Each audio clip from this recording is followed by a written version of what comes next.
જે ખેડૂતોના ખેતરમાં બીજ પણ ઉભા કરીને ખેડૂતોને જે વળતર આપવાનું હોય એ પ્રાઇવેટ કંપનીઓ નથી આપતી. આજે ખેડૂતોને નોટિસો આપીને અહીંયા એમને ખુલાસા માટે કરીને બોલાવ્યા હતા. ખેડૂતોના સમર્થનમાં અમે બધા આવ્યા છીએ. સરકાર એ કોઈ પણ ડેવલપિંગ કરતી હોય તો એમાં વિરોધ પક્ષ તરીકે અમારી મદદ હોય, પણ પ્રાઇવેટ કંપનીઓને કરોડોપતિ થવા માટે અને ધંધો કરવા માટે જે ગામની ખેતી જે જમીન છે એ જમીન સોલારમાં કે પ્રાઇવેટ કંપનીઓને આપીને અહીંના લોકલ જે ખેડૂતોના અધિકાર હોય, ગામના અધિકાર હોય એ છીનવવા માટેના પ્રયત્નો થઈ રહ્યા છે. અને એવા સંજોગોમાં ખેડૂતોને જે વળતર આપવાનું હોય એકના એક રાજ્યમાં, એકના એક જિલ્લામાં, એકના એક ગામમાં એ અલગ અલગ રીતે વળતર આપે છે. એના કારણે ખેડૂતો વચ્ચે એકાબીજા વચ્ચે મનદુખ ઉભા થાય છે.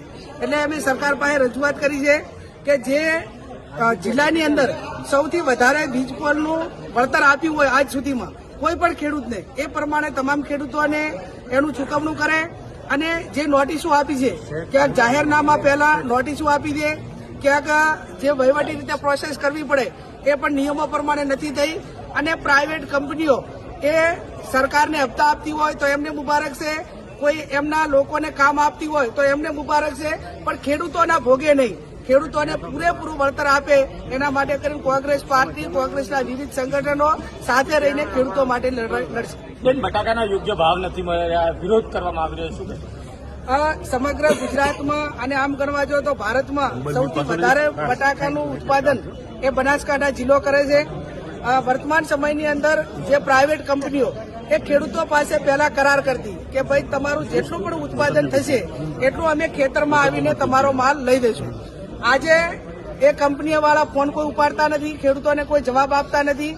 અને આ બટાકા વસ્તુ એવી છે કે જેનો સંગ્રહ લાંબો ટાઈમ ખેડૂતો કરી શકતા નથી. તો સરકાર પાસે અમે અપેક્ષા રાખીએ છીએ કે જે કંપનીઓએ ખેડૂતો સાથે કરાર કર્યા છે એ કંપનીઓની સામે ફોજદારી ગુનો નોંધે અને તમામ ખેડૂતોનો માલ જે એમને ભાવ નક્કી કર્યા હોય એના પ્રમાણે વળતર આપે.